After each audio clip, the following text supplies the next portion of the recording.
healthcare voice of the New Right Network. This is Stealth on Health with Mario Nasanova.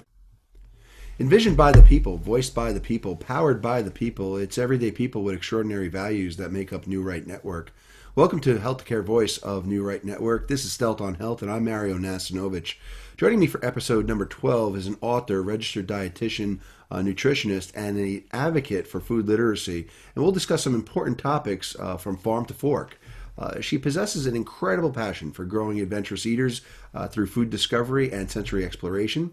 Nearly 5 years ago, she launched Experience Delicious, where she invites inspiring young palates to discover new flavors and textures, nourish developing bodies, and grow healthy and strong. She is a self-proclaimed food explorer and the author of an engaging book series that you can see edition number 1 over my shoulder here, the author of an engaging series of The Adventurous Eaters. So she received her undergraduate degree from Colorado State University in food science and human nutrition with a concentration in dietetics. In addition to being a registered dietitian nutritionist, she is a certified diabetes educator as well as a certified specialist in sports dietetics.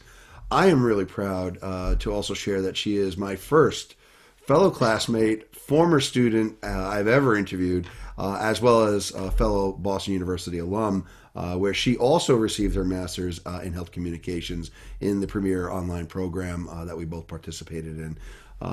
Welcome to the 12th episode of Stealth on Health, Ariel Danny Lebowitz. Hi, thank you so much for having me here today. I'm really excited.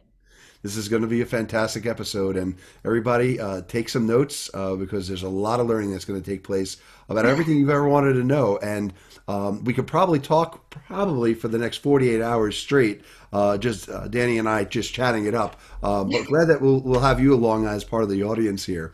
We have an incredible range of topics to discuss today with Danny, but one of my goals in asking her to join us for this timely and relevant episode is that we are still living amid the coronavirus pandemic, and we want to explore various ideas when it comes to the acquisition, the handling, and really gain some key expert insights into all terms that are and all things that are food related. So what should we have as part of our pantry staples here and now and always, and how do we best plan for our needs, Danny? Absolutely. So I'm actually going to change that to kitchen staples because then we can keep that a little bit more inclusive. So the first thing I would tell anybody who asks me this question is to first think about, say, 3 to 4 meals that your family really loves to eat and have those ingredients on hand, especially during hard days or these stressful times. I think it's really important to have those comfort foods or foods that you know your family loves so that mealtime is less stressful. Anything to kind of reduce stress. So think about those 3 or 4 things you know, no matter what, your family would love to eat, and then have those ingredients on hand.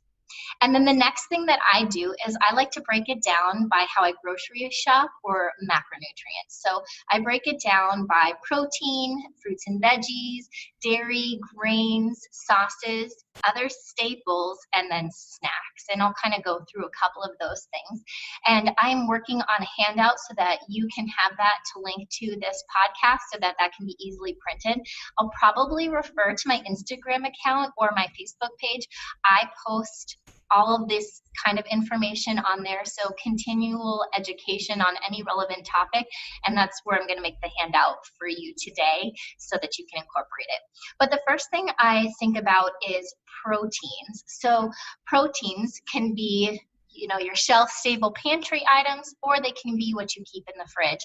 And those are anything that from your canned seafood like canned tuna, salmon, sardines, all the way to canned poultry. So in my own pantry, what I stock is your canned seafood like salmon and tuna. I always have some canned chicken for chicken salad or easy to use in casseroles. Also beans, you could do dried beans or canned beans, and of course nuts, seeds, and nut butters. And then I also do the same thing with my fruits and veggies. So there's always canned veggies, and I also have frozen veggies and freeze-dried veggies. It just depends what and how you prepare foods. And I think a lot of people in the last several months have gotten back to their kind of cooking roots, with everything sort of being closed, or starting exploring and expressing themselves in the kitchen and trying new things, or trying new things because they simply can't get the usual items that they've had access to. But as far as vegetables, I always keep staples like potatoes, sweet potatoes, onions, and a couple of our favorite veggies that my kiddos like to eat. So we always typically have broccoli in the house, cucumbers, carrots. Those things are always in my fridge no matter what, which is why I can't just say pantry staples, because I need to have some of those fresh veggies that are easily accessible for the little people if I want them eating their veggies. And then did you have something to say? Yeah, I was just going to ask, do they prefer cooked or raw? They really like roasted. We are exploring raw veggies because of Completely different texture. Yeah. totally, exactly. That's why veggies are so much fun. That's why that's the work that I do, because we get to explore those all different ways. But as far as fruit, we do fresh, we do frozen, we also do freeze dried, which can be, my little people love crunchy. So freeze dried is also good for a snack where they can be rehydrated. And then we like fruit cups too. One tip I always have is, if you're looking at fruit cups, look for fruit cups that say 100% fruit.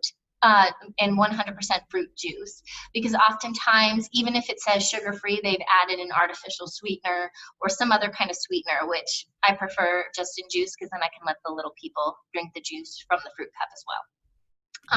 And then some other fruits that I always tend to keep on hand because they have a long shelf life are apples, citrus like oranges or clementines, grape, and then I shared with you before, my girl's favorite fruit is any kind of melon. So even when it's out of season, I tend to pick up a melon because it's a favorite in our house.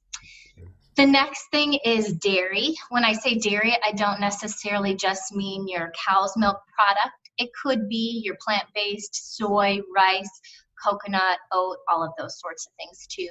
But we keep on hand our milks, our butters, our cheeses, and our yogurts. And again, those could be any variation in that quote-unquote dairy group.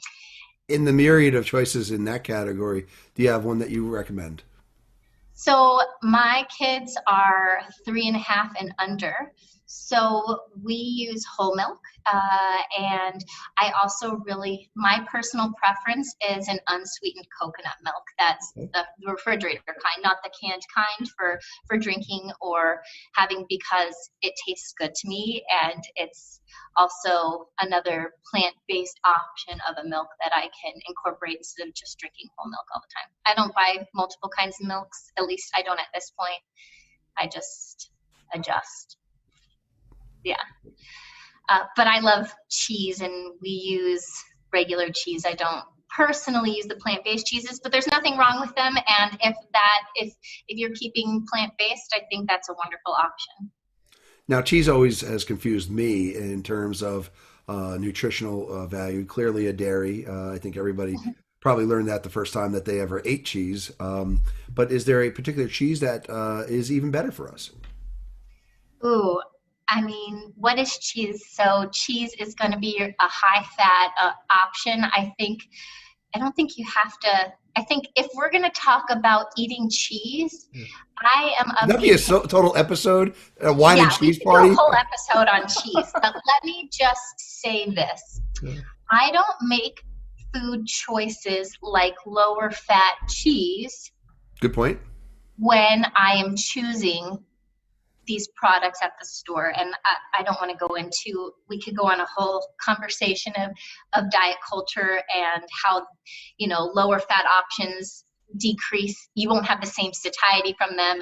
And that's a whole side topic. But what I will say is, from a personal choice and perspective, if I am looking to say, watch my calories and limit my intake, instead of say choosing a lower fat option and eating more, I would choose the option or cheese that I really want, like this Havarti dill that I just picked up, which I'm Oh, super yeah. excited to eat.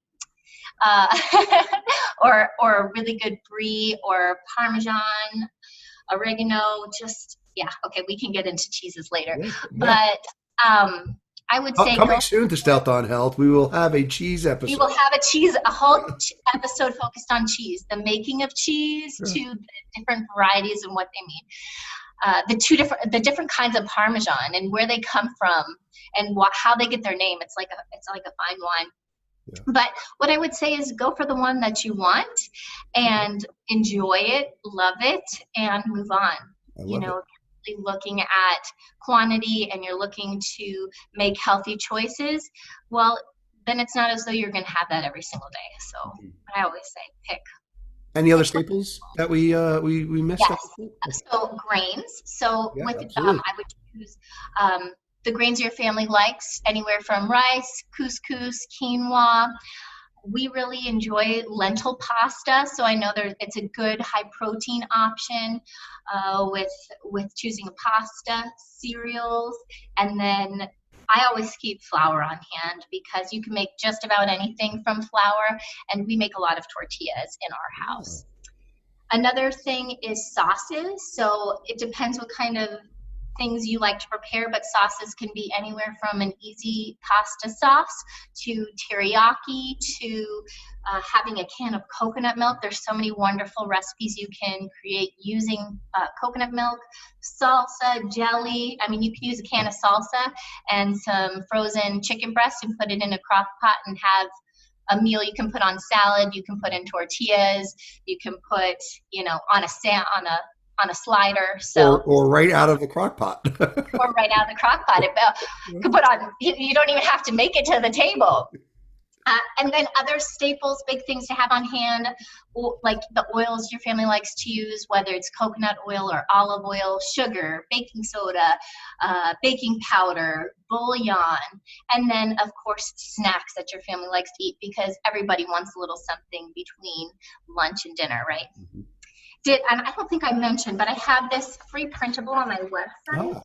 And this kind of outlines it in sort of a similar way I just told you about. It's called the Kitchen Hacks My Grocery Checklist, but it has everything outlined by proteins, veggies, fruits, dairy, grains, and then it also further breaks it down so that it's easy for shopping. So it has like your fresh, your frozen, your canned, so that when you're broken down by area of the supermarket as well. Exactly. So that's gonna be, oftentimes you make a list and you forget something if you didn't check it off. And the reason why this is super helpful is, for example, I have fresh veggies on here. I have frozen veggies on here. There's little check marks, and then there's blank spaces to add those in. Now, that's incredibly helpful considering what we have currently going on with the pandemic. Why don't you share with us some of your thoughts about paper versus other potential ways of getting your list together? Yeah, so I don't know about you, but usually when I grocery shop, I like to use my cell phone because it's easy for me to keep track of everything on a list in my phone under notes. Are you the same? I'm issued a list, and there's coupons and there's paper clips, and it's a massive consortium, a giant hairball that I actually wind up having to then bring back with receipts attached. So I'm given a mission folder, and I need to then go and address these things.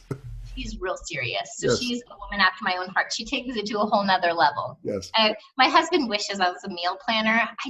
I need the freedom. I need the creative freedom. So I stock my kitchen and pantry so that on any given night I can be like, it is going to be an Asian night. Let's have some ramen or some pho, or I really love Asian food. Or it's a Mexican or Southwestern kind of night. Let's make some fresh salsa and some fresh tortillas and go from there. So I kind of pick a theme of what I'm in the mood for, and then I come up with something of what I have in the pantry and the freezer. But yeah, so bringing us back to the question you asked. Yeah. And I know that we're going to go into this in just a few minutes, but talking about shopping during the pandemic. Yes, let's talk about it. All do is that we have a list. We can't remember everything.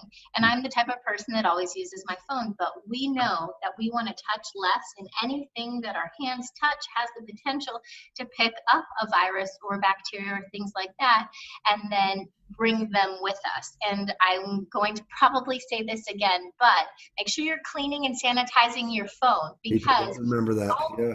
all the things we touch, and then we touch our phone, and then our phones go to our ear and our mouth and all of this area, which is the place that is our greatest exposure risk to contracting the virus or any sort of illness when we do this sort of thing. So what I would say is, I actually created this the first or second week of quarantine because I knew I was going to be going out grocery shopping. I knew that I could easily check off and throw away, and I wouldn't have to worry about bringing my phone out the grocery store. At this point, I'm leaving my phone in my vehicle whenever we go shopping, and even to the point of I don't have the George Costanza wallet from Seinfeld, but I literally have just my card that I take with me because I think it's so important, like you said, to limit your exposure from touching all this. So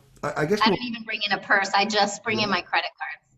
Yeah, I mean, so more broadly speaking, how do we stay safe while obtaining the food we need amid the current pandemic? And what are the basics everyone really need to know and practice? We talked a little bit about some of them, but is there anything else in terms of the acquisition of, say, our groceries at the local supermarket, and maybe how that we approach that differently from a farmer's market or even some of the big box stores? Like any helpful tips there? Yeah. So what I will say is, everything I'm going to talk about related to the coronavirus or COVID-19 is information that you can readily read about on the Center for Disease Control website. So I actually, before talking today, I just brushed up because this is still an unknown virus and it is changing. And we are learning things about it all the time, and it's hard to keep up with all of the news articles. And so I actually checked yesterday to make sure that I was aware of any updates or changes before I came and spoke with you and everybody today. And so everything I am saying is based on both the Center for Disease Control website and then the local state website that we're currently living in, upstate New York near West Point. And so I use the New York State recommendations, which is far more restrictive than a lot of other states, but Very we much know so, why. yeah. And it's hit New York very hard. Mm. So what I would say is just remind everybody how the virus spreads. And actually, let me back up real quickly. So what is a virus? A virus is actually not living. It is a protein that's surrounded by a fat. And so it is not living. It cannot actually be killed, but it can be destroyed. And the way we destroy it is by either giving it time to break down by itself, or we can break down that fatty layer with soap. We know that soap, right, breaks down fat. That's why Dawn dish soap works to break down the grease when we are cleaning our dishes. And so we can use that to break down that fatty coating and then break down that protein. Or alcohol, which also breaks down the fat layer and then can help destroy the protein. And then that brings us to the topic of transmission. So we know that it is not living. It cannot perpetuate on its own. It needs a host. We make a really great host. Actually, an ideal host, I would say. An ideal host to replicate itself, multiply, and spread. And the way that we get this virus is through any openings to our bodies. So our eyes, nose, mouth, ears, those kinds of things. I think that what we have all learned from watching the news is that this particular virus is most potent and most commonly transferred in droplet form, and that form is known to be through coughing, and more recently even talking can help transmit those microscopic droplets that we can then come in contact with on surfaces and even just in the air. And so the biggest thing that I can recommend, regardless of where you are shopping, whether it's a farmer's market, a big box store, or your around the corner grocery store, is that you practice good hand hygiene and avoid touching all those sensitive locations. The other thing is that after you have visited those locations or have done any touching of any sort of thing, if you don't have access to hand washing, then using a hand sanitizer with at least 60% alcohol by volume will help you to destroy, not kill, destroy the virus and break down that fatty coating so that it becomes unable to replicate itself. And so if you do touch those places. The other tip, which we all know, is distancing. So that's where that 6-foot rule comes in, because when you cough, the general rule is that that cough can go up to about 6 feet, and that's where that number comes into play. And then the other one is wearing a mask and following your local and state rules that are associated with that.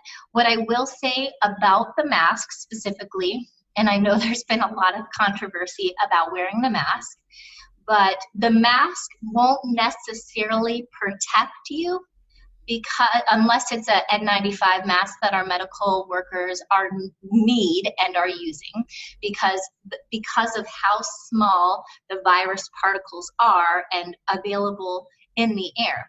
But what I will say is that that mask is there. It is one layer of protection, but that mask is really there for you to help keep other people safe. Because with this virus, we know that you can have contracted the virus and you can spread the virus before actually feeling any symptoms yourself.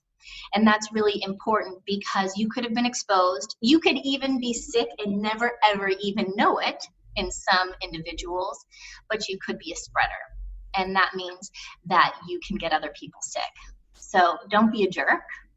Wear a mask, not necessarily to protect yourself, but to protect others who From you. Yeah. are not as lucky as you are. And then the last piece of advice is, don't go shopping if you're feeling sick. Don't leave your house, because you never know. It could be nothing. But one, if you're sick, you could have the virus. Or two, if you're sick, that means that your body's already fighting something else. And that means that even as a healthy individual, let's say you already are sick with something, that means you are now immunocompromised, which means that any kind of other infection that you come across, or virus or bacteria, is more likely to then impact you. And I think that's a perfect segue to the next area that we'd love to talk about, and that is some of those special populations. So tell us a little bit about how what you've just shared with us, how does that change for people with immunocompromised conditions, or, as we've been hearing much more about during this pandemic, for those over the age of 65? Yeah, so those who are immunocompromised or older, I think it's really important to continue practicing social distancing and only going out when it's essential. Yeah. I think until we have a vaccine or something else that can protect us, you're putting yourself at risk. And so I think it's also important that if you do go out, you are practicing all the things we've talked about, trying to stay 6 feet, wearing a mask, practicing really good hand hygiene.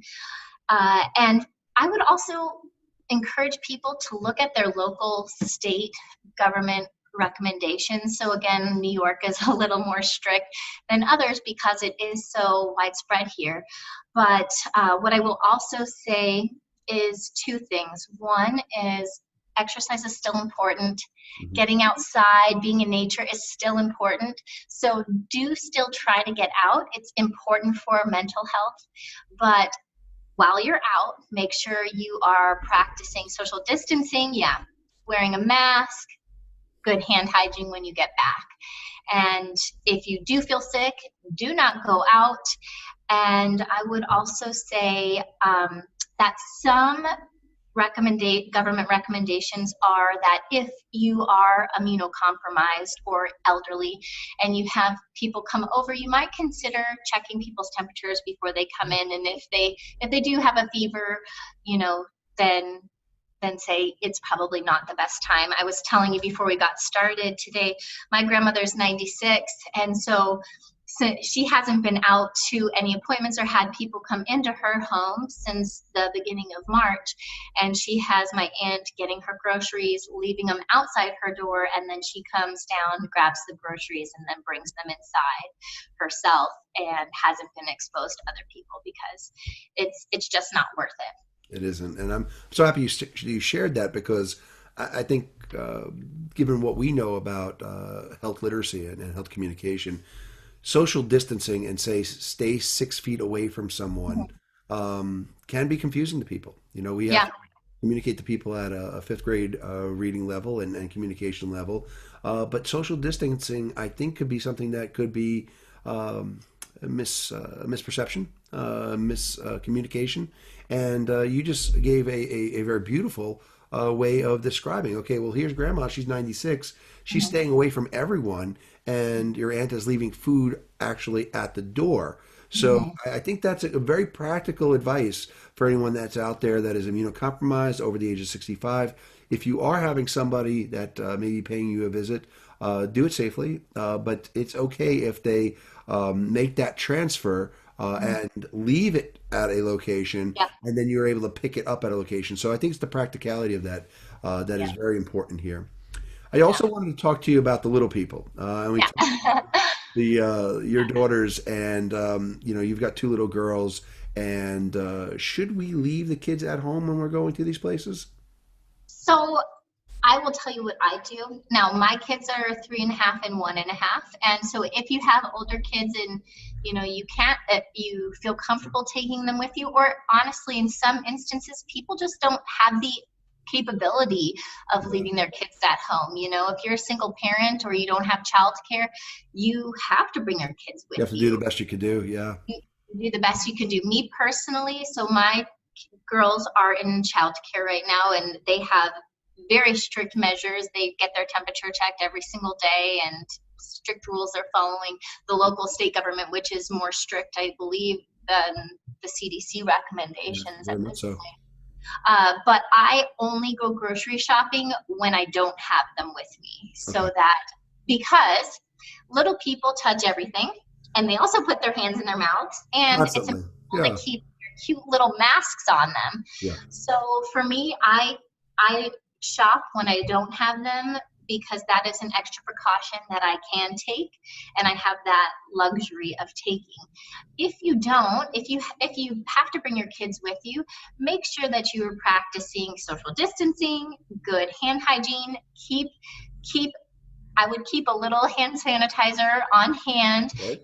When I go grocery shopping, keep the hand sanitizer handy. Yeah, handy. Yeah, exactly. They have those cute little keychains. You can put it right on your belt loop. But I would sanitize the card. I would also, I know they make things you can actually lay over a cart for smaller kids. So you can just kind of plop that down and plop them in there. I would have conversations with your 7 and up that aren't able to sit in the cart, or 5 and up, and if you've taken grocery shopping with you. And so what I would say is that if you have kids who are not riding in the cart and they're walking alongside you, is to have a conversation with them before you go to the store. We know that there's this virus. We know that it is making people very sick. We want to keep our masks on to keep us safe. We also need to keep some distance from people. We don't want to touch a lot of things. And when we do, we need to make sure that we're using hand sanitizer. And even my 3.5-year-old, who has literally not been anywhere besides besides daycare and home since the start of the pandemic, she knows that there's things going on in the world. We talk about the virus, and that there's a virus that can make people sick. We've watched little cartoons about that. And so she knows. So if you have a child who's not sitting in the grocery cart, you can very easily have a real conversation and talk about how to keep themselves safe and what that means and the tools that we have every day to keep ourselves safe. Absolutely. And Yeah. we've all heard about studies that shows that the virus can remain infectious for 24 hours on cardboard and up to 72 hours on plastic or stainless steel. What are your thoughts on the resilience of this virus and the time it'll take us to destroy it? Absolutely. So let's play a game of what if, okay? So I know, and I think this kind of inspired a lot of my social media posts and probably your questions today. Did you happen to catch the very well-meaning family practice physician who taught us how to keep our food safe at the very beginning? Yes. Okay, so that inspired a lot of posts, and I probably will refer to that when we continue talking, when we talk more about different types of food. But when it comes to any surfaces that you might touch, what we've already talked about is that these viruses are not living. So they're not living, and they break down themselves over time. And things that actually speed up the degradation or the breakdown of the virus is heat and humidity, beyond the chemicals that we know about. So let's say a person goes shopping at 8 o'clock in the morning, they're infected with the virus, they have particles, they cough on the cereal box that you happen to pick up at 12 o'clock when you go shopping that afternoon. And so you touch the box that has virus particles on there. At that point, that box is contaminated. Mm-hmm. You bring the box, you put it in your shopping cart, you put it, you bring it home, you put it away in your house, you practice good hand hygiene, you're not touching these areas. And then the next morning at 8 o'clock, you go to grab your cereal box. Do we still have virus there? It's possible. But if we know that the virus typically lives for about 24 hours, by 8 o'clock the next morning, the virus should not be active. It shouldn't be able to make us sick. But my encouragement is still, you take your box out, you pour it, you're not using your hands, you wash your hands, and then you go along with eating your meal. So I think one thing that I personally have done is practice much more diligence in my hand washing between grabbing items and food preparation.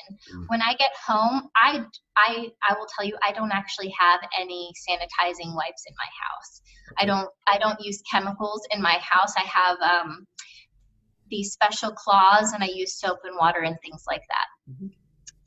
But what I will say is that I do practice very good hand washing, and I don't have time or the energy to wipe every single item that I buy at the grocery store down. And knowing that let's say in the event somebody did cough all over these items and they do have virus particles on them, they are going to break down, and most likely by the time that I go to use them, they will be inactive at that time. But even still knowing that, I still practice very good hand hygiene to work on protecting myself. But I think it can be very stressful. I think when I saw that video and I was like, oh my gosh, I need to do that. And then I'm like, wait a minute. It gave me a lot of stress and anxiety, and it's already stressful. And it already has brought a lot of anxiety, like shopping, like, am I going to get sick from going, grocery shopping? And so I think that's really important to consider. And to take that into account, and to know that even if somebody who was sick did cough on these items, and especially as the weather's heating up, that virus is not going to be able to survive as long, and it will not perpetuate without a host. So we've talked a little bit about the actual surfaces, and Danny, I'm thinking we should probably spend a minute or two talking about the actual produce. I mean, everyone who's ever went into a supermarket, probably anywhere in the world, and especially in some of the open markets around the world, certainly we wouldn't be able to find a better advocate for fresh produce. Right. But I think you've also given a good insight into that. You are certainly have your frozen, you have your freeze dried, and certainly and produce as well. But certainly there's fruits and vegetables of every shape, size, color, and they're all out there. They're all out in the open. What do we do in the store when it comes to our fruits and vegetables? So in the store, I try and be respectful, and I also try to touch the least amount of things that I can touch. So I actually was just having this conversation with my husband because I was talking to him about grapes, because in the past I would go shopping for grapes and I sample the goods to make sure they're sweet. So, You have to. That's a rule. rub it on my, clean off any dirt that I can see and taste it. But right now I'm not doing any taste testing. No. So, and I think this is important because, a lot of fruits and vegetables, the way we know that they are ripe or they're our best option is by touching and feeling and experiencing. But I really rely on my eyes right now to tell me what is the best option. And then I may feel one or two, but usually my eyes are a pretty good indicator of a good grape or a good melon. I also have a couple of guides on my free resource library on my website, like the ultimate pick to vegetables, the ultimate pick to fruit, and in my books as well. But you can download this pick guide to help you visually pick out your fruits and veggies a little bit better at the grocery store. And try, if you pick up, don't pick up a cereal box unless that's a cereal you want. Try and minimize all the extra things that you're touching. If you don't need it or you're not really planning on buying it, don't pick it up. I think those are incredibly good insights and great practices. I can sum it up by saying, don't act like your 3.5-year-old gone wild in the supermarket, grabbing, touching, moving. Yeah, it's probably best to identify what you want, acquire what you want, safely place it in your cart. But then the adventure is only partially beginning, because now you've got to get it home. So I start thinking about this, and as much guidance as it's been given to us in terms of gloves and masks and hand washing and sanitizing and distance, and we've had this barrage of guidance that we've received, and it's a lot for people that don't do what you do and what I do to understand and to start adopting some of these best practices. But the question I've got, and it doesn't matter where you are, many grocery stores, many states have actually stopped allowing the use of reusable bags. Now, it wasn't a very long time ago where we stopped the use of plastic bags completely. I see the resurgence of plastic bags in some locations. I see the classic brown grocery bag in others. But they've stopped the use of reusable bags because of the potential risks to their workers, which I think is so beautiful and so considerate. How are we bringing this stuff home? What do we do now? Right. So in the state of New York, they actually lifted that. I'm all for reduce, reuse, recycle. I'm all for eating seasonally and using every last bit of every food that you can for something, whether it is an activity or using the scraps of your onion peel instead of composting it, which I do after, but I'll save a bunch of those scraps and I will boil it down to make a vegetable broth. But just a little fun fact tip for you. A little consommé. Yeah, there you go. But what I will say is even in the state of New York, or at least in our county, they allow you to bring your grocery bags now. Oh, but fantastic. you have to bag it yourself.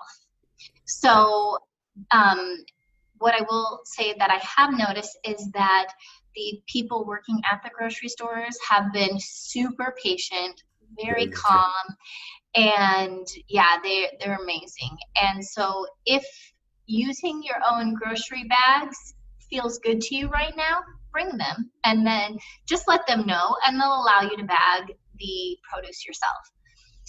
They do have bags there, at least in New York when they had gotten rid of them, and they have paper bags.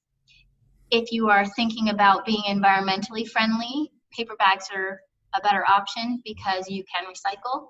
If you have dogs like me, on occasion I do like to get those bags because I use them for, you know, the pickup, Removal. the removal.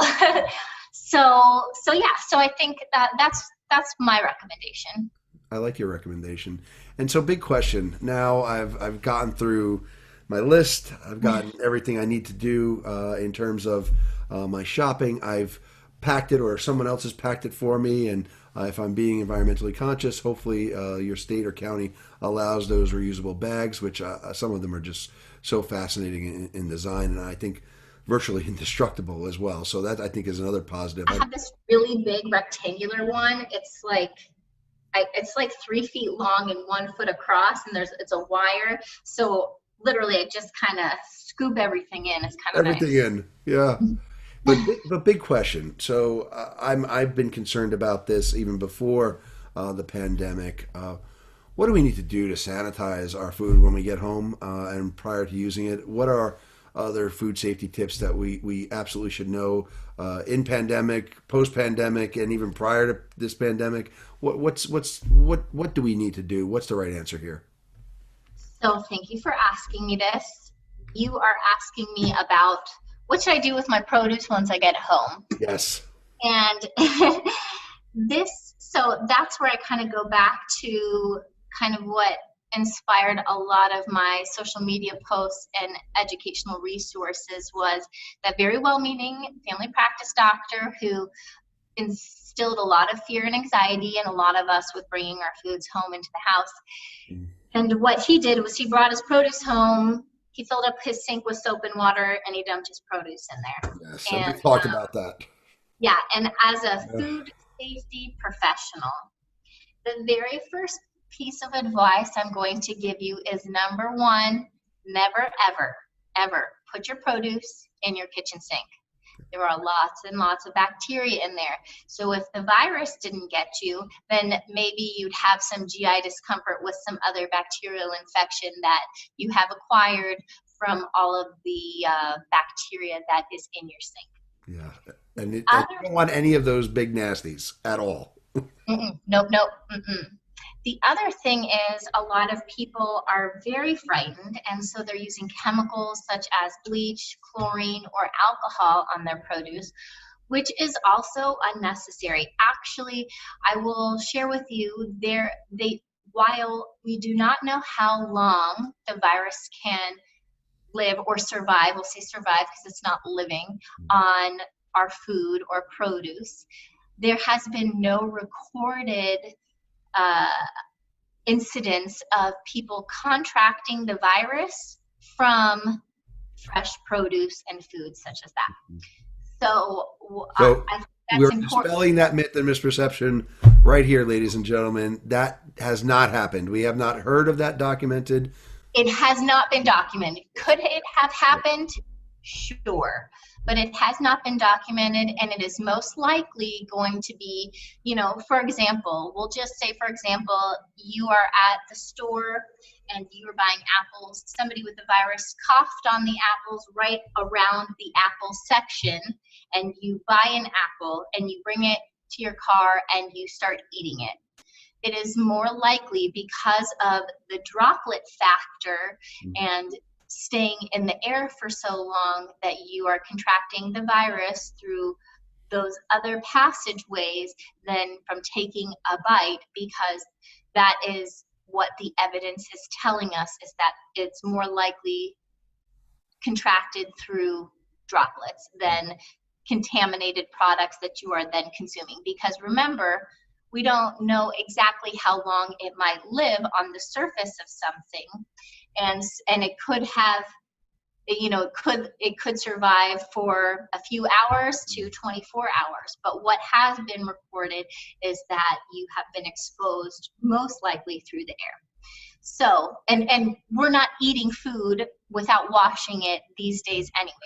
So the recommendation for cleaning produce is the same recommendation that the Center for Disease Control has made and has continued to have since I started learning about food and nutrition, which is clean your produce under fresh running water. That's it. Cold or Now, hot? Cold or hot? so the recommendation is just room temperature or whatever's coming out of your faucet.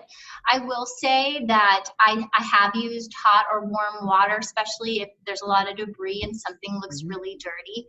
But some fruits and vegetables have more tender or thin skin than others, so it just sort of depends on what I'm going to use. The other thing I always recommend is a vegetable brush. It's just a little scrubby brush that fits in your hand. Yeah. And so when you have that running water, just scrubbing the outside of that produce with that vegetable brush. Two other things to add to that point. A lot of people are using fruit and veggie washes, and they make all these claims, or they are using a vinegar rinse. And the vinegar rinse is okay. The vinegar rinse is okay, and a lot of those veggie rinses or fruit and veggie rinses are food grade, and they are safe, but it's not necessary. And they are not going to kill virus particles if they're on the produce anyways, because we know that viruses are covered with a fat, and it's a protein covered with a fat. And vinegar, unless it's a higher level of acetic acid, and I can't remember the percentage of acid it has to be to actually break down the fat layer, but it's not going to destroy the virus. So if it makes you feel better, go for it. I had a lot of people say, well, I'm still going to use soap. And the soap can make you sick because you don't know if there's going to be any residue that remains on the food. And I tell people who still have that feeling like they have to have it, that if you are going to use soap, get a very large bowl, one tiny drop, fill it with all the way to the top with water, do your whatever rinse, and then rinse it under cool running water, if that is what makes you feel better. But the recommendations from the Center for Disease Control have always been, and continue to be through this pandemic, to rinse your produce under running water, and when you can, use your scrubby brushes. Simple. And add that to the list of things that you need when you're going to the supermarket on your pantry list, on paper. Yes, get your scrubby brush. Get your scrubby brush. The other thing I'll say is you could use like a regular, one of your regular brushes that you have, but I would get a new one and designate that as your veggie brush. Please, it's the same principle as the sponge you use in your sink or on your dirty dishes. Don't use that to clean your fresh produce. You're just introducing more opportunity for bacterial contamination. Yeah. So Danny, we all get home.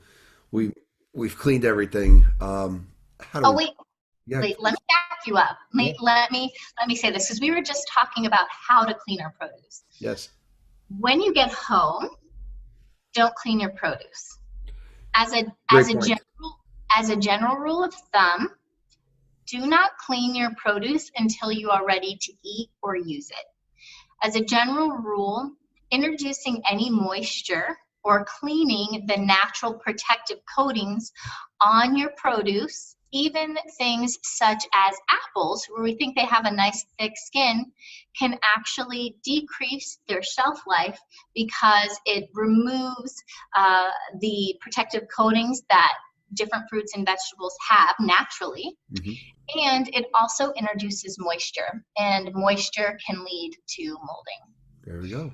So I had to back you up there. No, I think that's critically important. And store your produce unwashed. Yeah. So, yes, we're home. We're not washing everything when we get there. How do we make all this last much longer? We can't go, or some people can't go to the supermarket with any level of regularity. They are social distancing. Certainly, we talked about the immunocompromised, some of those older folks. How do we, once we've got what we've obtained, whether that be through a loved one or we've ventured out ourselves, how do we make it last longer? Right. So it really depends on the fruit and the vegetable. Every fruit and vegetable likes to be stored its own special way because they're very diverse and they have their own unique qualities about them. In my books for kids, I have recommendations on storage for 102 vegetables and 108 fruits. But you can also find on my Instagram feed, and I'll list a couple of things that might be of interest in just a moment. Please. Yeah.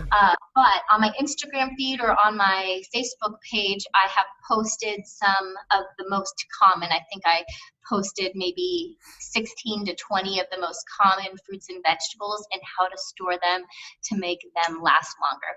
But again, the general rule of thumb is to take them home and to store them without washing them first. Now, a lot of produce, say for example, like apples or oranges, last for a week or 2 weeks on your shelf. But if you're really looking, to stretch a week, I've tried and go grocery shopping during these times. I've been going every about 3 weeks. So what does that mean? It means I'm using the more fragile produce first, things that go bad more quickly, like our berries. Those are very fragile. They have thin skin. They just don't have the same shelf life as, say, your citrus or your apples. And so I specifically plan on what I'm going to eat first. So I'm going to eat those fragile fruits and vegetables first.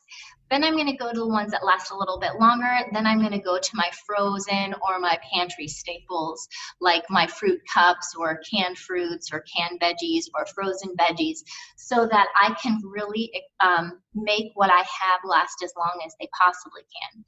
A couple of tips, for example, when it comes to something like bananas. Once your bananas, I'll start to get these little brown spots on them. Bananas last about a week at room temperature, but let's say it's starting to brown, but you still have a few more days before you're going to go to the grocery store and several more bananas, and you don't want them frozen for a smoothie or whatever, and you don't want to bake with them. You can take a whole banana like this, put it in your fridge, and it'll last for 3 or 4 days. The skin will turn brown, but the inside remains the same. So it doesn't look fresh, but the inside hasn't changed texture or anything. So it's still going to stay a nice texture and be great fresh. Something, say for example, like your berries, you can't leave them out at room temperature. You need to put them in the fridge, and then those, even in the fridge, only last about 2 to 3 days. Something like grapes can last for 2 weeks when you place them in the fridge. So you can kind of plan out what you're going to get and when you're going to eat it. Broccoli, you refrigerate unwashed, keep it in an open plastic bag for up to a week or so, and it'll be just fine. Onions here's a tip. Separate onions and potatoes. We think they both like cool, dark places, but you don't want them together because of the gases that the onion produce can actually make your potatoes soften faster and go bad. Wow, great advice. I did not know that. And you want to store your onions, don't store them in a plastic bag. You want to store them in an aerated basket so that you can keep out any extra moisture. And those can last up to 3 months. Wow. I actually observed this morning that we have a beautiful Vidalia onion that we picked up over the weekend, and just this morning it's sprouting. So, you got science going on. Yeah, and I don't know how that happened, but yeah. we do. Did you keep it in a cool, dark place? No, it was in on the counter. On the counter in one of those baskets where air. It's ready to grow. Yeah, Put that in a dark place.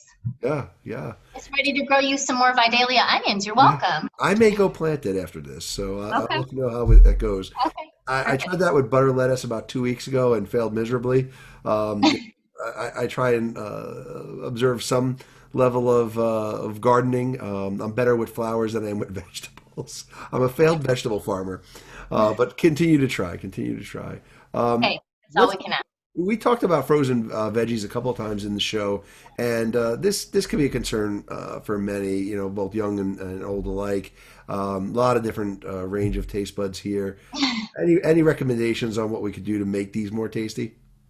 Yeah, so frozen vegetables, while super helpful, and let me just give a plug for frozen veggies. A lot of times I'm asked, well, are frozen veggies as good as fresh? And let me tell you that there has been some research that oftentimes frozen veggies have more micronutrients, vitamins, and minerals in them than your fresh, because your Wow. frozen veggies are picked at the peak of ripeness, and they are flash frozen or blanched, or they are preserved with all of those micronutrients in there.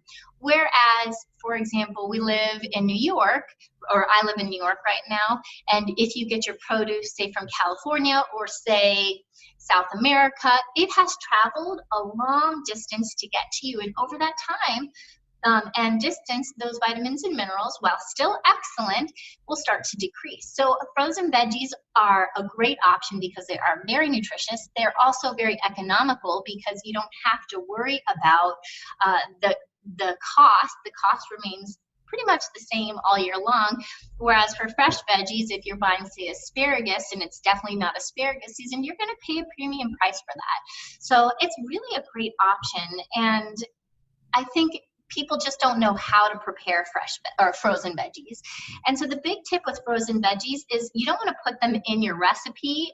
You don't need to cook them for as long because they're already going to come out a little bit softer after getting out of that frozen stage.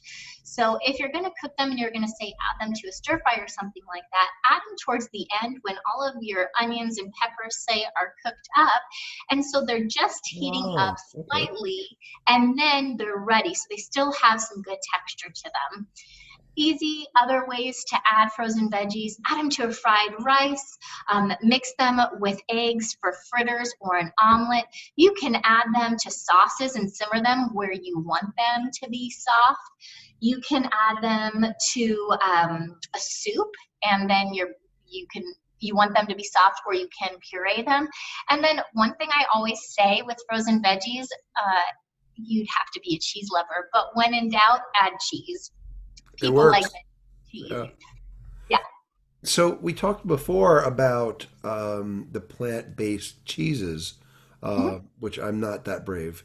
Uh, but we've also talked in preparation for our call Mhm. about some meat-free meals, and we know there's a lot Absolutely. of people in the audience, whether they be vegetarian or vegan. Certainly, we've come a very long way in terms of the look, taste, and feel of some of these items. We've also seen some issues with meat processing plants during the pandemic. So, what's your recommendation? What can be done? What should be done? How do we embrace meat-free meals? Absolutely. So if you have not been living under a rock, then you know that choosing to eat more meat-free meals has numerous health benefits.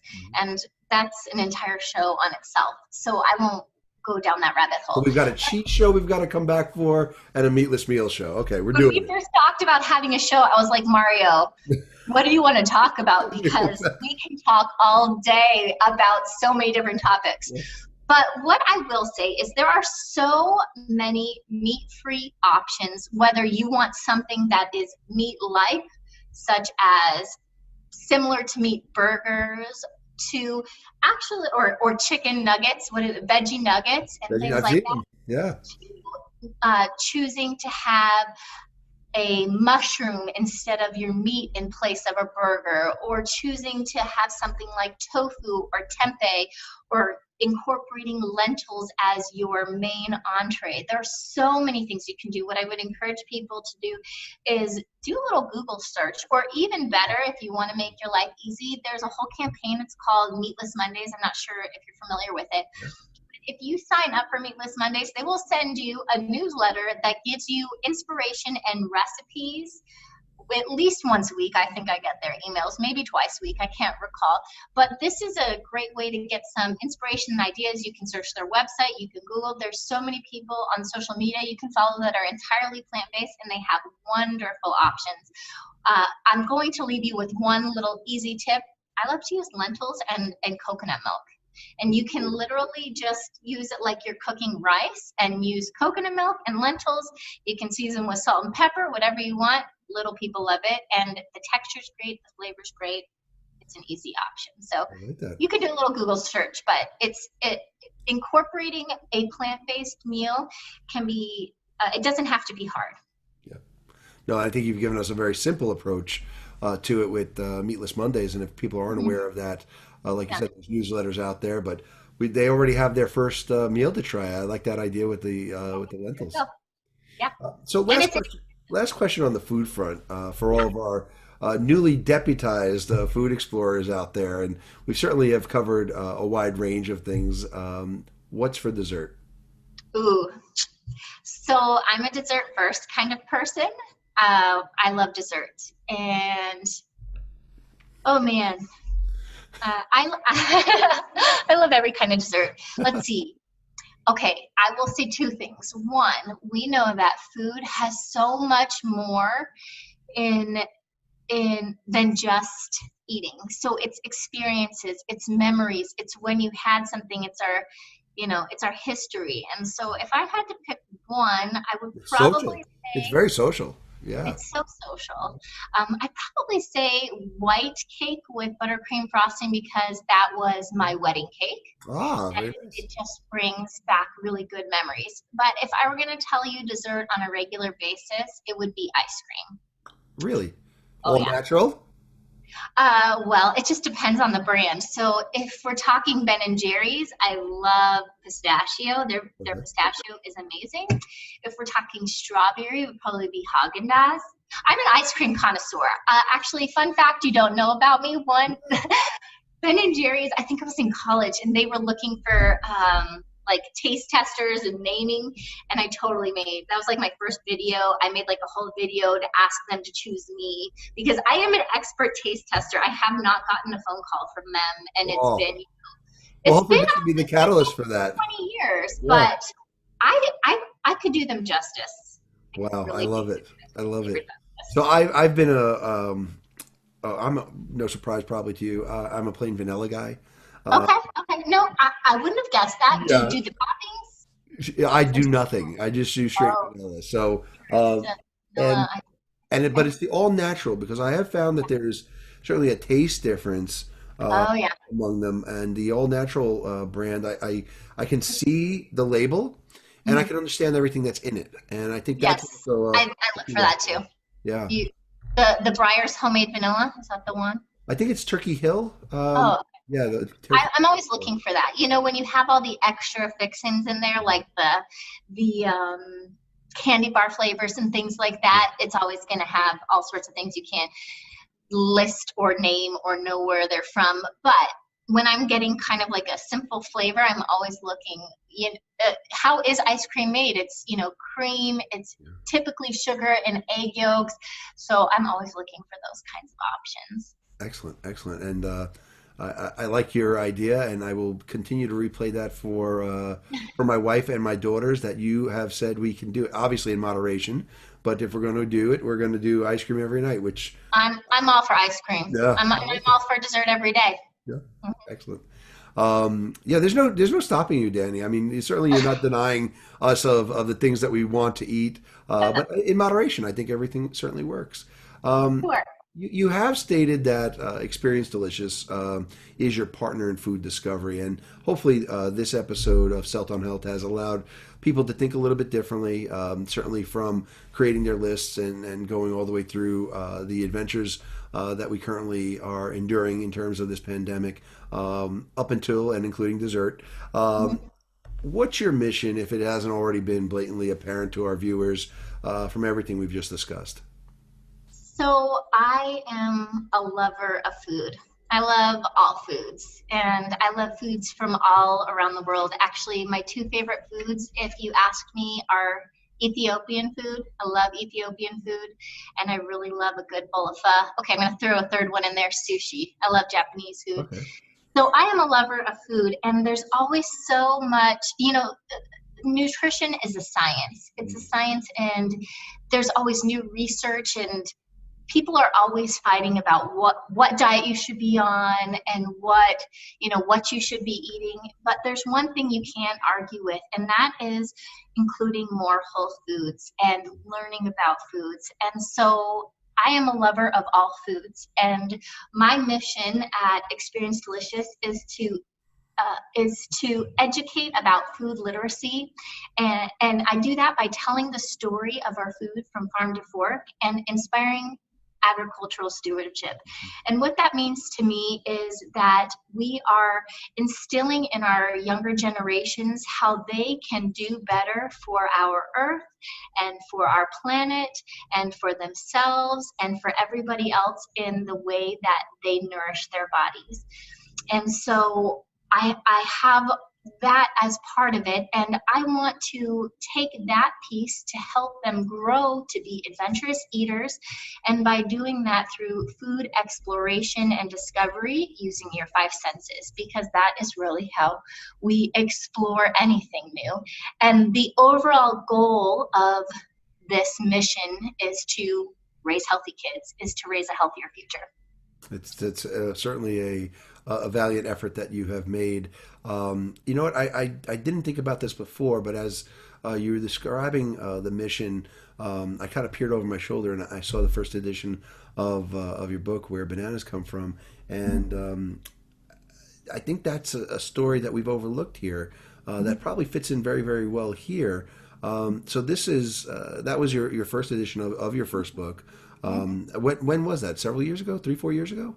Oh gosh, 2016, I hosted it was 2016, I hosted a successful Kickstarter where I raised almost $11,000 for the first book in the series and money towards the second book in the series. So, ladies and gentlemen, if you have an idea and short on capital or the 40 plus million people out of work, this may be the opportunity. You don't necessarily have the distraction. Be inspired. Start a Kickstarter campaign. Try and match your passion and your purpose, like Danny has. And I want to talk a little bit more. We've cited at so many time points in the conversation about this incredible wealth of resources, and I don't think any of our viewers know, unless they've cheated here and opened up your Instagram account or have searched on Experience Delicious. There is an abundance of riches in terms of the STEAM resources that you have available. What is STEAM, and who are your audience for these various resources? Yeah, so if you do go on my social media accounts, it sort of started with the books, and then it transformed into kind of having this presence in how to continually engage and putting into words the work that I do. And STEAM is right along those lines. So if you're not familiar, STEAM stands for science, technology, engineering, arts, and math. And it used to be STEM. And still some people are very focused on just using STEM. But the addition of the arts, which I believe in the kitchen is all about being creative and using the art side.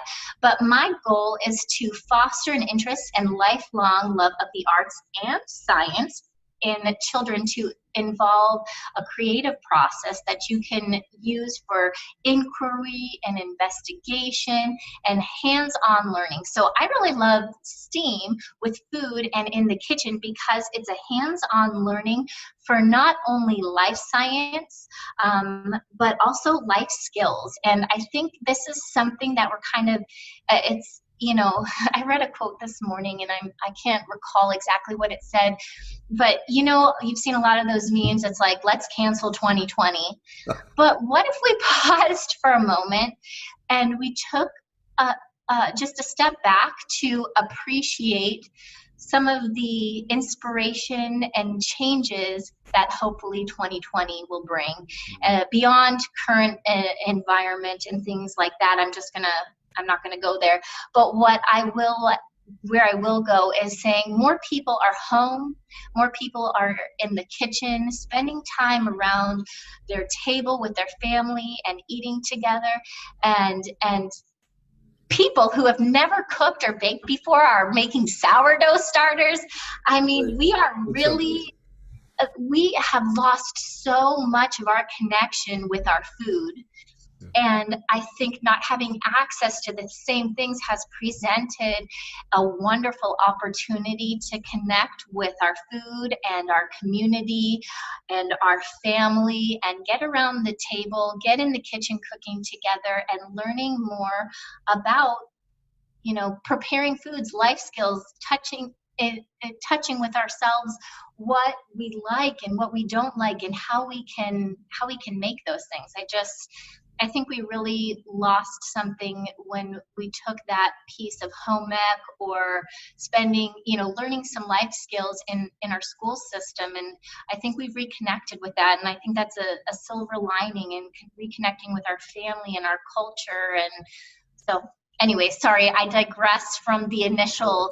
That's amazing. But I think it brings it back to that STEAM conversation, because you don't realize, let's just say, for example, what is it in a recipe that causes something to rise or to spread? If in cookies, right? We need to have baking soda spreads and baking powder rises. So if you have a flat cookie, what are you missing?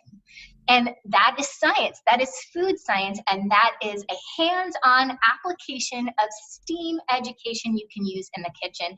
And actually, I'm going to share another resource from my free resource library. If you have little people under the age of, we'll say 12, this is my Food Explorer Science Worksheet. And this worksheet is connecting science and fun with food. And really, it's just the scientific method, but in a way that relates to kids. And there's also some prompted questions for parents who are not in the sciences to kind of get them on the same mind track. So you could do an experiment like, why does my pee smell after I eat asparagus? To what about pineapple tenderizes meat? To which citrus fruit will roll the fastest down this ramp?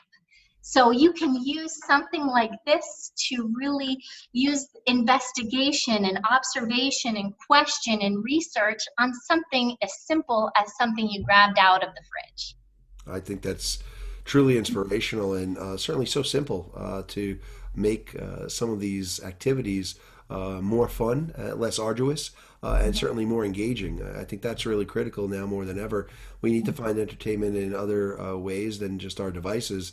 And certainly, the various streaming tools of binge watching various television shows. This may be a nice distraction, and certainly we recommend any of the teachers, any of the school nurses, if you're continuing to teach students, even at remote learning.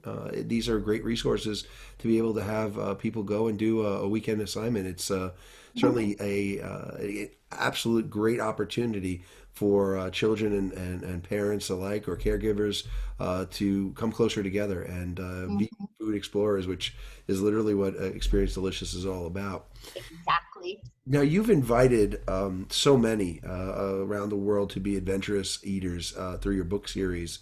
Certainly, I was a huge fan as you started the Kickstarter initiative to. Thank you for your support. Absolutely, for your first book, and it was inspiring to me because it was such a bold step.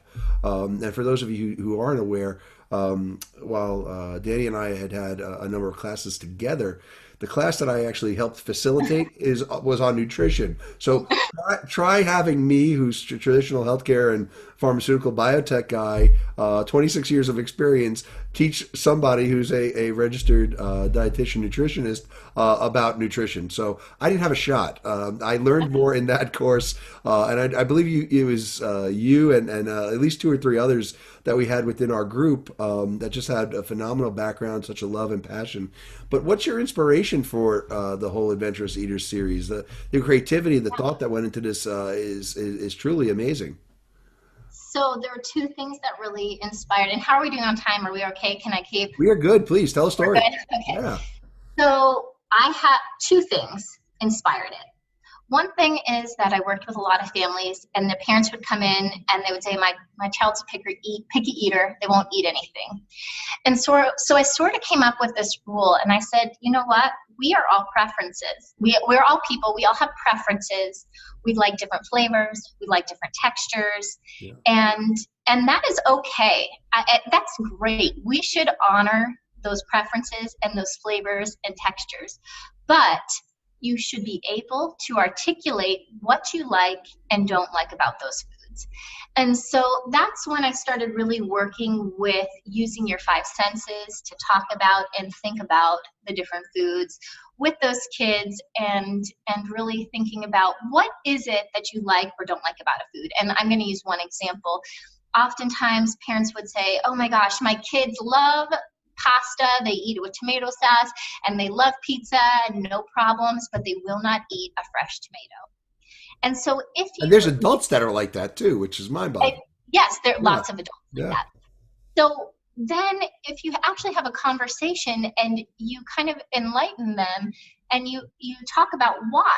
So first it requires teaching some vocabulary, right? Some adjectives, descriptive words, and really thinking about it. So what is it that you don't like about a tomato? And more often than not, with this tomato example specifically, is that kids don't like the slimy seeds. It's the seeds. They don't necessarily dislike the flavor. They actually like the flavor very much. It's the gelatinous coating around the seeds. It really throws them off. Yeah. So there are two things you can do. You can get low-seeded variety of tomatoes, or start by scooping out the seeds. And then voila, you have a child who now you know it's not that they don't really like the flavor, they don't like the texture. And you can do something about it. I have the same with my daughter. She doesn't like mushy. So that's one side of the puzzle. The other side was my husband's active duty military. I don't think I mentioned that before. Nope. And so every time he would go on a deployment, something that we liked to do was plan a trip for when he would come back. So there was something we had to look forward to, something to talk about, something to plan. And so we planned to go on a cruise, and one of the cruise stops was in Belize. And we did this adventure. I like to hike, and I like to river raft, and so there was this whole spelunking activity. But when you got to the activity, right next to it was a pineapple farm. And with a degree in food science, I could tell you anything you wanted to know about the nutritional side, about the enzymes in pineapple. I mean, I could really tell you, so I could talk to you for 20 minutes about the pineapple, but I couldn't tell you how it grew.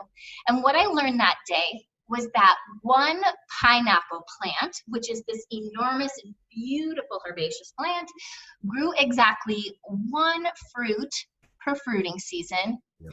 And that in the lifetime of that plant, it may only produce 1 to 3 fruit.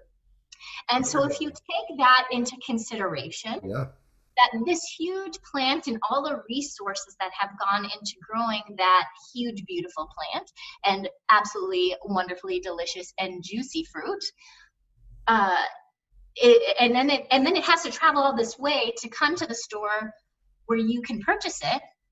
Then it gives you a greater appreciation when you're paying $3 to $5 for this one fruit.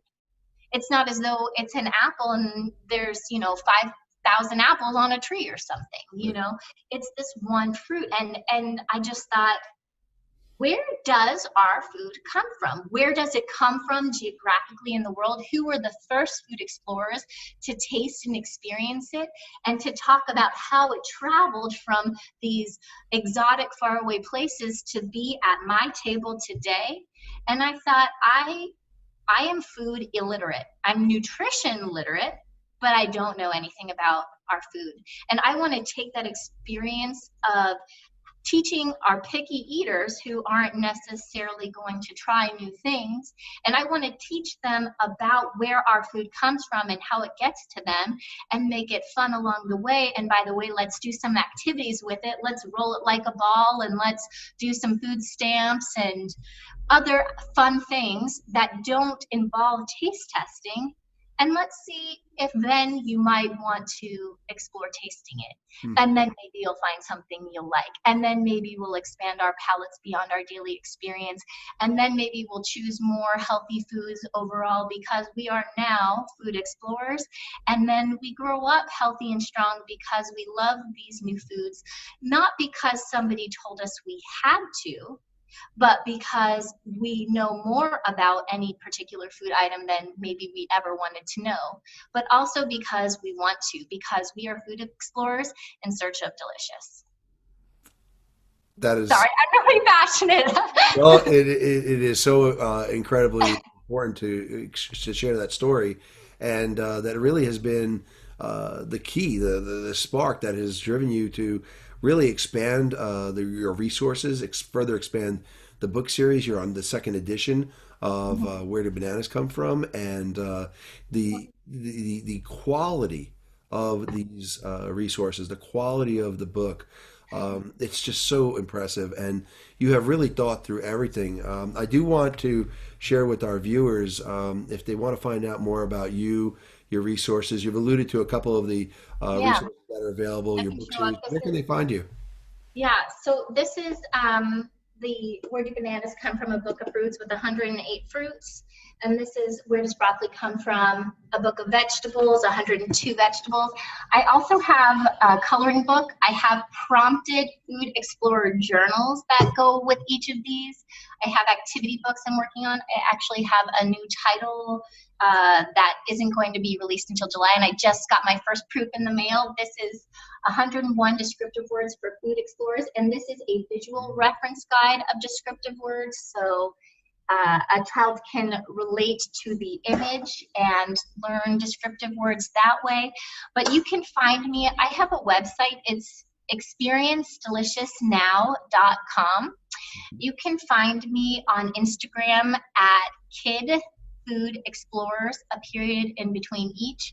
I have a page on Facebook, Kid Food Explorers, and I just recently started a Facebook group, Growing Adventurous Eaters, Kids Nutrition Made Easy. And that is actually a community, it's a supportive community for both professionals and parents who are interested in nourishing their families with less stress and more fun. And the way we're doing that is anybody can post a question and then other parents can answer. And also we have professionals in there that can help support and answer from a professional perspective. And I want to give a personal testimony. I was personally inspired, as I said, when you first shared that you were pursuing the development of the first book, and we recently reconnected when you came back from the deployment in Europe, and certainly in terms of where you are going and growing with regards to Experience Delicious and all of these resources. What I want to share with everyone is this, and this is what has impressed me most. Besides the two of us being friends, and dare I say now, it's almost 10 years. We're getting old. Right? We're getting better. We have Like a fine wine, we get better with it. true, which goes well with the cheese show we're going to be Yeah. producing at some point. But We need a sommelier expert. I would love to take a class on that. But anyways, well, we'll bring them in as the guest. yes. What I wanted to share with people, especially about your forthcoming book, what's really impressed me is this isn't something that you're going to buy once and read it once with your child and put it away as a resource. What's impressed me the most, specifically about the rigor that you've put into this, especially with the forthcoming book, more than the others, there is an opportunity here to have a lifelong learning. So if you have little ones who certainly can't spell and don't know letters yet, they're working on their letters, they can see the visual and relate to that visual. Prior to the show, I got to preview your upcoming book, and we did a great exercise where you asked me to pick out a word, and the word that I picked was juicy, and that is a word in the book. The picture. No, what I asked you was, we were talking about, you had asked your wife if she would pick up a melon. Melons, yes, melons, yes. And then I said, what's one word, you To asked describe for melon, watermelon. I said, what's one word you would use to describe watermelon? yeah. And you said Juicy. juicy. And I said, There it is. there Now, it is. now, if you could hold that up for a second, Danny, I think what's important for people to understand, and why I mentioned this, if I've got a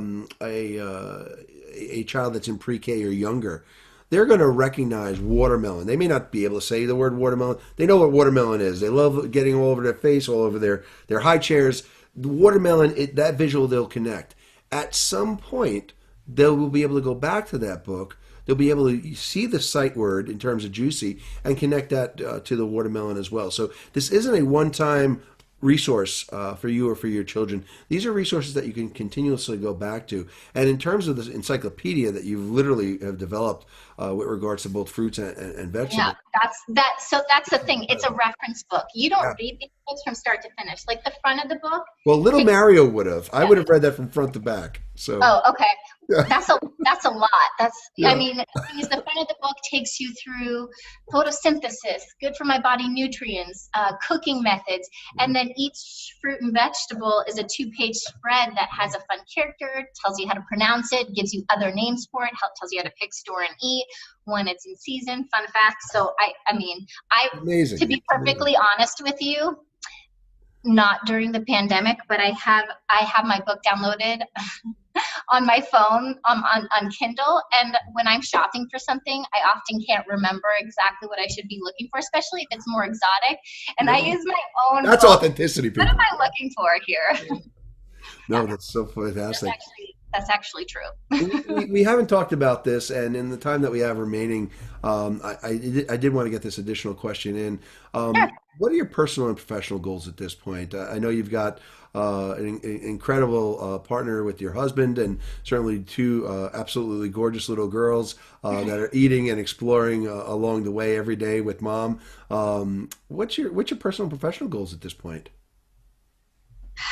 Honestly, I just want to expand my reach. I really want to be able to share these resources with more families across the country and even the world. I have people who live in Australia and we're in Asia who follow along on Instagram. Now the seasonality is going to be opposite from the US to Australia, but just that there is another way to engage children and families with food that teaches us to be good agricultural stewards, learn more about what we're eating, and then expand those palates, raise healthy kids through fun food explorations. And I'd love to be in schools. I'd love to be in, you can buy my books on Amazon. You can buy my books on Barnes and Nobles. There's bookshop.org. So you can find all my resources on the internet, but I self-publish everything. My business is actually self-publishing, or is a publishing house. And so I print everything in the US, and so it's very costly. And so it doesn't reach everybody in the inner city or in, school systems that don't have the money. I would really just love to be able to get my resources in the hands of everybody so that we can all expand our palates and grow healthy together. So I'd like to invite everybody who may be watching, if there is a contact, if there is any way that you can help, please feel free to review the resources, purchase Danny's books, and take a look at. Help me get in real bookstores. Yeah, I mean, if you've got the connections and you can help, I think this is certainly a worthy effort. And knowing where you've started from, that is truly an altruistic life passion come to fruition. Is just so inspiring, and to anyone out there, it's inspiring. But you had a start to all of this, and we've never talked about this. I don't know the answer to it, and with all the conversations that we've ever had, I've got to ask, what is your earliest memory of food, whether it be preparation or indulging? I'm sure there's a young Danny someplace eating a big bowl of ice cream, but any favorites growing up, or any notable mentors along the way? Who's inspired you as well? So, that's a lot of questions in one. A lot. I'm rapid fire. Yeah. Okay, let me see. The earliest food memories of food. My second mom, Miriam's from Guatemala, And so I grew up eating beans, homemade salsa, or you might call it pico de gallo, and fresh chips. So every day I would be eating beans, chips, and salsa. Not That's a no, terrible life. I can no, probably get no, behind that. it's so Yeah. amazing. Yeah, that's my comfort food. My other memories growing up would be going to a restaurant. My parents were divorced, so my dad would take us to a restaurant and we would order dessert first. But I think, though, thinking back of all my memories of food, there's one thing that always stands out in my mind, and I should have known I was going to be a dietitian at the time, but was at a science museum for children. Oh, And there was this like diner counter that you would come up to, and it was a computer. Now, we're going back to the 80s, right? So you're on this computer, and I'm sure it was a lesson in nutrition, but it was beyond me. This is what I would do. I get up to the diner counter and I put anything I could order in this catalog of food.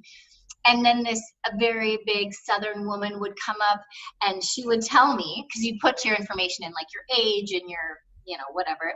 And she would come up and then she'd see what I put in my cart on the computer screen. And she would say, honey, I think your eyes are bigger than your stomach. And I just oh my! love that. I don't know why. I just, I could That's a choose great to memory. eat whatever I ate, but I would do that again and again because I wanted to hear her tell me that my eyes were bigger than my stomach. That was her go-to line. Yeah, that was it. Well, at least for me. I don't know. I really couldn't tell you what else she said because that's all I wanted to hear from her. You've told me who's inspired you, and I think it may surprise some people. Share your inspiration. Oh gosh. So yeah, we sort of talked about this. I would say two inspirations. One inspiration for the work that I do is working with kids because they are so amazing and so inspired and so engaged and they love to learn and they're little sponges and they make me want to be an educator and work with them and teach them because they make me smile and laugh and they love to learn and experience along the way. And that's 100% me. But the other person I would say inspires me is my husband. He is in the military and he has a passion and a mission and drive for just serving and supporting other people, and he is the most resilient person I've ever met, and he's so amazing.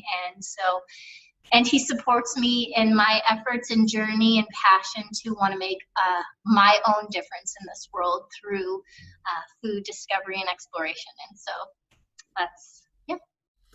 And he truly is resilient, and we certainly thank him for his service as well as you being that supportive family member in terms of his continued pursuit. And I'm just so happy that now you're so local here in New York that we'll be able to begin to get together and enjoy the wonders that are the Hudson Valley. And for those of you who Let's go to a market.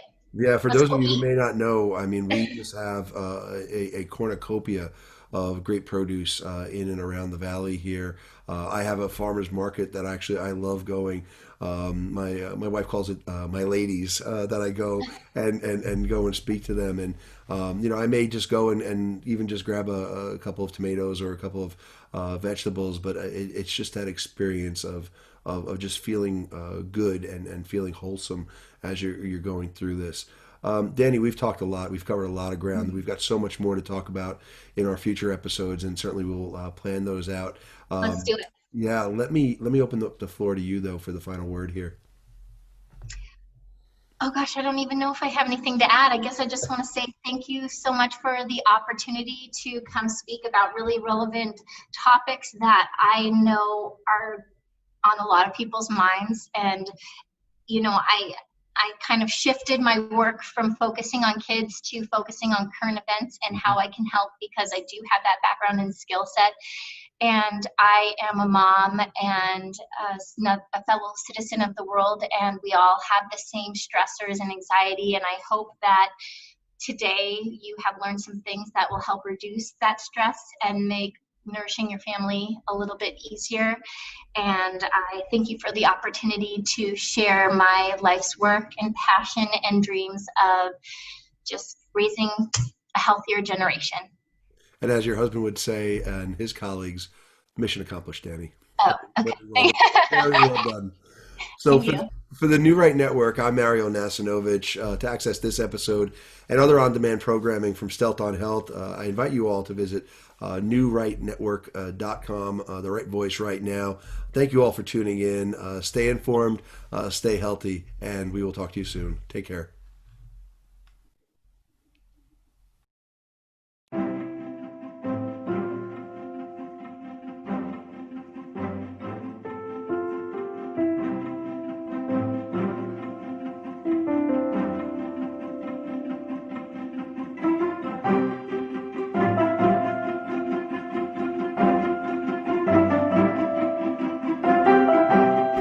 Welcome to the Healthcare Voice on the New Right Network. This